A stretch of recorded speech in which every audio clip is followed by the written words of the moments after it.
হেই কি খবর দেশবাসী। আজকে মোরা বরিশালে উত্তরকুলের খাল থেকে মুইকে একেএম আব্দুল হাদ বরিশাল পুবকুলের খাল এবং উত্তরকুলের খাল থেকে মাঝামাঝি পর্যায়ে আমি একেএম আব্দুল হাদ ভাঙ্গা টেলিভিশনের পক্ষ থেকে সবাইকে জানাই স্বাগতম।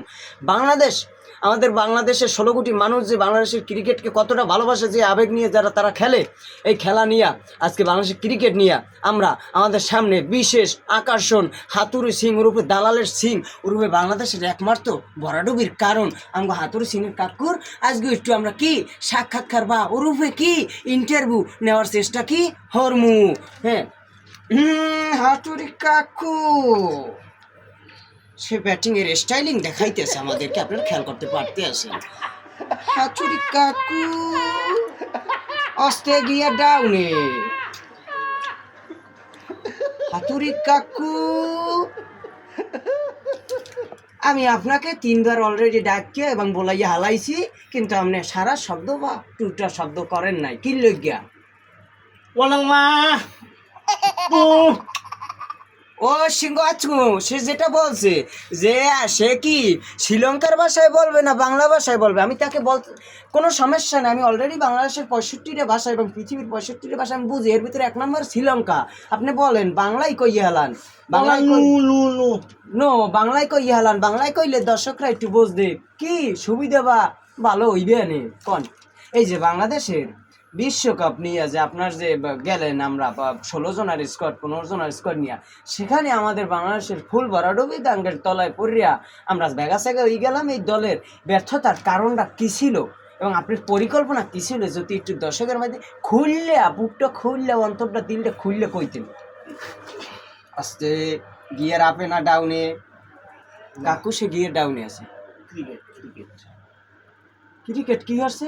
ক্রিকেট ক্রিকেট ও সে যেটা দেখাইতেছে আমগরে যে তার ছেলেরা খেলতে না পারলেও সে এখানে খেলিয়ে দেখাই দিতেছে, সে সুতো দিয়ে ব্যাটিং স্টাইল করতে আছে, ব্যাটিং শাটো করতে আছে। খাম খাম কাম টাম বাদ দাও, তুমি বাংলা খাও মনু, নাইলে মেয়েদের হাড্ডি ক্ষয় বানাই গেলাম। বাংলা খাও, শীত দশক এরা বসবে নাইলে বসবে। আমার তো কিছু করার নেই। কে আমি শিখানোর কাম শিখাইছি, আমি যদি না খেলতে পারে এটার দায়ভার কি মুই নিমু? আপনি কতদূর শিখেছেন হেগু একটু মগরে ঘুরলে কন। আমি অলরেডি কোচ। সে যেটা বুঝেছে যে সে ওয়ার্ল্ডের বিশ্বের একমাত্র কোচ, যে জন্য তার শ্রীলঙ্কা থেকে তার গোয়া ভাষায় লাথি মেরে বাই করে দিয়েছে, নিজের দেশে তারে পাত্তা দেয় নাই। এবং কি অলরেডি কোচ বুঝছি আপনি যেগুলো কইছেন ওগুলো আগামাতা মই বুঝছি, ওই দর্শকরাও কইছি, কিন্তু আপনি বাংলা কইলে দর্শকরা একটু বুঝতে। আমি বিশ্বের 1 নাম্বার কোচ। বুঝছি তো, ওই জন্য তো শ্রীলঙ্কা আপনার দেশ আপনার গোয়া ভাষায় লাথি মারছে।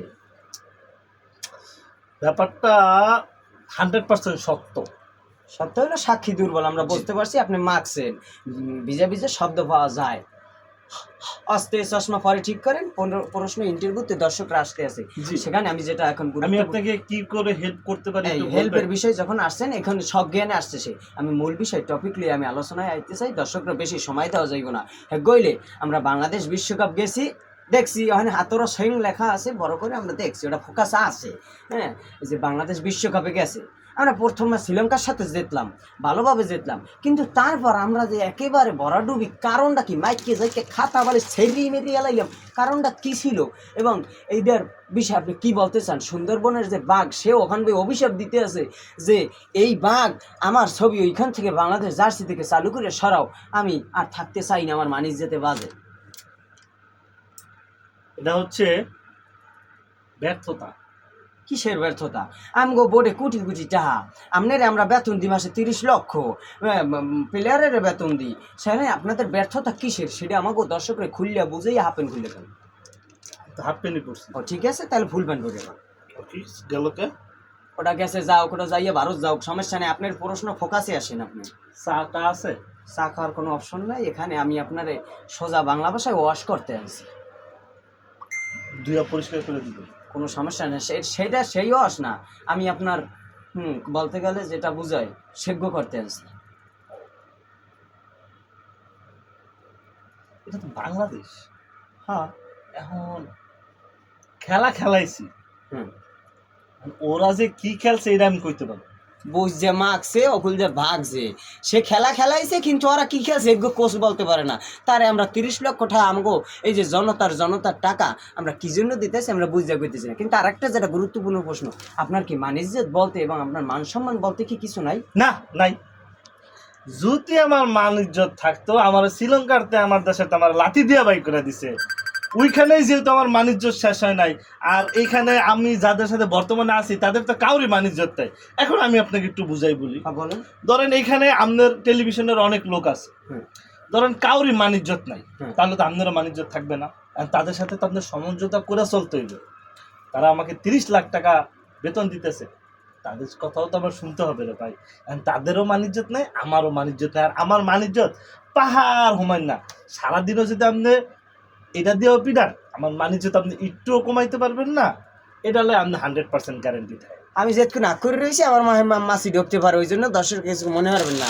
হেগ্য হইলে সে যোগ্য বুঝাইছে ক্রিকেট বোর্ডের যারা আছে কেহরি মানিস যেত নেই, এই জন্য হাতুরি সিং সে বাড়াইতে যে একজন আমাকে যে দালাল ওর উপরে বাড়াতে আমরা দালাল আপনি বলতে পারবেন না, অস্তে আপনি নির্লজ্জ পর্যন্ত থাকতে পারেন, দালাল আপনি বলতে পারেন। কাম সারছে আমি দালাল বলতে পারি না, তাকে নির্লজ্জ এবং বেহায়া বলতে পারি, সে পারমিশন সে দেশে। আমি তারে বলতে চাই আমাদের ক্রিকেট বোর্ডের যখন মানিস যেতই নাই, তাদেরই লজ্জা শরম নাই, তাহলে একজন বাড়াইতে দালালের এবং এই যে বেহায়ার কিভাবে সার মানিজ্জাত এবং শরম লজ্জা থাকবে। এই বিষয়ে আমরা যেটা বুঝলাম এই সাক্ষাৎকার থেকে, তার মানে আমাদের উপরের কর্তাদের কাউরি মানিজ্জাত এবং মান সম্মান বলতে কিছু নাই। ক্রিকেট বোর্ডে যারা আছে তাদের কাউরি মান ইজ্জত নেই। এর উপরে আমরা যেটা বুঝতে পারছি, যেখানে হাতুড়ি কাকুর কোনো হাত নাই, সে শুধু ভাড়াইটা কেয়ারটেকার আমগো গেট খুলবে আর আটকাইবে আর আমগো ক্রিকেটটারে বঙ্গোপসাগরে ডুবাইবে, এটা আমার বোঝা হয়ে গেছে।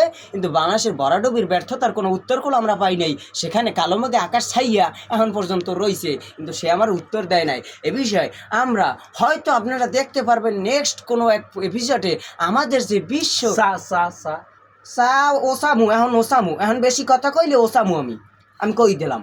এখানে আমি ফাও কথা কইতেই নেই, এখানে একটা বিশ্ববাসীর একটা এখানে মিডিয়ার শতাংশ মানুষ দেখতে চায় না, সে আশা করে একটা কি টপিকের মধ্যে আনলাম না আমি, যেটা কইছিলাম যে আমরা আমাদের বিশ্বখ্যাত এবং বিশ্বের একমাত্র 120 স্ট্যাটিস্টিক বাংলাদেশের গর্বিত এবং গর্ভবতী ক্যাপ্টেন ওরূপে নাজমুল হোসেন শান্ত ভাইয়া, ওরূপে নাজমুল হোসেন অপু ভাইয়া, তারে আমরা নেক্সট এপিসোডে অবশ্যই লইয়া তারা জিজ্ঞামু বাংলাদেশের ফরাক্কা নদীর ভিতরে ডুববে যাওয়ার কারণ কি ছিল এবং এই বিষয়ে আমরা উদ্ঘাটন করবো। এখন আমরা বাংলা টেলিভিশনের কাছের দর্শকের কাছ থেকে অস্তে কোটটা ঠিকঠাক মতো বড় একটা হিট হয়েছে, একটা জোশ আইছে, আমরা বিদায় নেবো হাতুড়ি সিং এর কাকুর থেকে এবং দর্শকদের কাছ থেকে। অবশ্যই ভিডিওটা যদি ভালো লাগে, সে যেটা বলছে তুমি যেটা বলছো ওটা যদি এখন আমি বাংলায় রিপ্রেজেন্ট করি এবং বাংলায় বলি, হাতে যেটা হয় যে এখানে আমরা আনছো আমার ওয়াশ করছো সবই করছো, আমার হাফ প্যান্টটা খুললে রাখতে দিলে আমি খুশি হইতাম। একদম আমি বাংলায় কইছি, ও বাংলা হরিয়ে বোঝে না, কিন্তু ও যেটা কইছে এগুলো কই নাই, আর হাফ প্যান্টটা খুললে রাখতে পারলে আমি বেশি খুশি হইতাম। দর্শকরা যদি ভিডিওটা আস্তে আস্তে ওসামু আস্তে আমি শেষ করে লই এত দূর তুমি পাও না, তুমি মাগছো যেটা হয়েছে যে ইয়ারছে। আমরা বিদায় নিতে আসি, যদি ভিডিওটা ভালো লাগে অবশ্যই শেয়ার করবেন, লাইক কমেন্ট অবশ্যই চাই আমরা।